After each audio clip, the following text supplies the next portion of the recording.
असम विधानसभा चुनाव के लिए बीजेपी ने पहली लिस्ट जारी कर दी है। 70 उम्मीदवारों के नाम का ऐलान किया गया है। बीजेपी ने 11 विधायकों का टिकट काटा है। असम के मुख्यमंत्री सर्बानंद सोनोवाल माजुली से चुनाव लड़ेंगे। हेमंत बिस्व शर्मा जालुकबरी सीट से चुनावी मैदान में उतरेंगे। आपको बता दें, असम की कुल 126 सीटों पर 27 मार्च से 3 चरणों में विधानसभा चुनाव होंगे।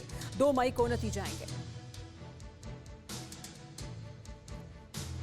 असम विधानसभा चुनाव को लेकर कांग्रेस कमर कस चुकी है। असम फतह के लिए कांग्रेस छत्तीसगढ़ मॉडल को अपनाएगी। कांग्रेस आला कमान ने छत्तीसगढ़ के मुख्यमंत्री भूपेश बघेल को असम का सीनियर ऑब्जर्वर बनाया है। साथ ही छत्तीसगढ़ के संसदीय सचिव और राहुल गांधी की कोर टीम में शामिल रह चुके विकास उपाध्याय को प्रभारी सचिव का जिम्मा दिया गया है। विकास उपाध्याय को असम में रहने वाले छत्तीसगढ़ के लाखों लोगों को साधने की जिम्मेदारी दी गई है। तमिलनाडु में प्रियंका गांधी से लोकसभा उपचुनाव लड़ने की अपील की गई है। कांग्रेस सांसद ने चिट्ठी लिखकर कन्याकुमारी लोकसभा उपचुनाव में प्रियंका को उम्मीदवार बनाने का अनुरोध किया है।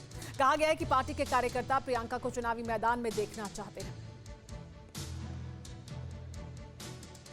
तमिलनाडु विधानसभा चुनाव में एआईएडीएमके की पहली लिस्ट जारी हो गई है। मुख्यमंत्री पलानीसामी इडापड्डी से चुनाव लड़ेंगे। वरिष्ठ नेता डी जयकुमार रोयापुरम से चुनावी मैदान में उतरेंगे। विधि मंत्री सीवी षणमुगम उत्तरी तमिलनाडु में बिल्लुपुरम से चुनावी मुकाबले में उतरेंगे। आपको बता दें, 6 अप्रैल को एक ही चरण में तमिलनाडु की सभी 234 सीटों पर वोटिंग होनी है। 2 मई को नतीजे आएंगे। केरल में विधानसभा चुनाव से पहले कांग्रेस की मुश्किलें बढ़ गई हैं। राहुल के संसदीय क्षेत्र वायनाड में 4 बड़े नेताओं ने इस्तीफा दे दिया है। वायनाड में केरल प्रदेश कांग्रेस कमेटी के पूर्व सदस्य के विश्वनाथन समेत 4 नेताओं ने एक हफ्ते के भीतर पार्टी को अलविदा कह दिया है। इस्तीफा देने के बाद एमएस विश्वनाथन ने कहा कि जिले में कांग्रेस के नेतृत्व की विफलता और उपेक्षा की वजह से इस्तीफा दे रहे हैं।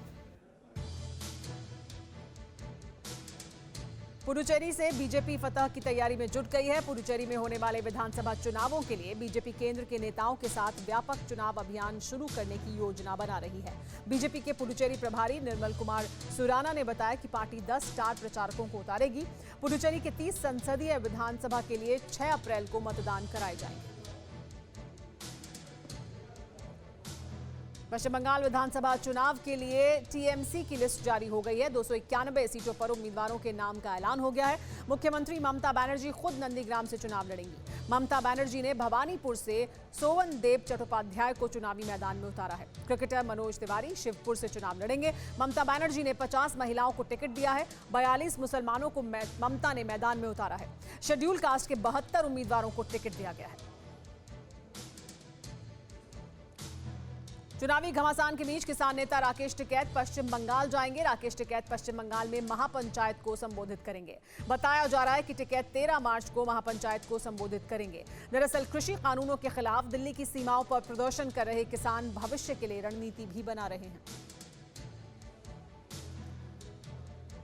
पश्चिम बंगाल में दुकानों और मिठाइयों पर भी चुनाव का असर दिख रहा है। कोलकाता की मशहूर दुकान में दिलचस्प तस्वीर देखने को मिली। तस्वीरों में आप देख सकते हैं कैसे मिठाइयों पर चुनावी रंग चढ़ चुका है।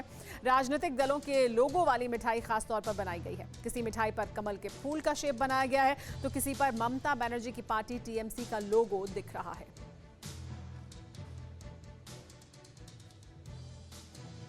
परवाह देश की, सोमवार से शुक्रवार रात 10 बजे TV9 भारतवर्ष पर।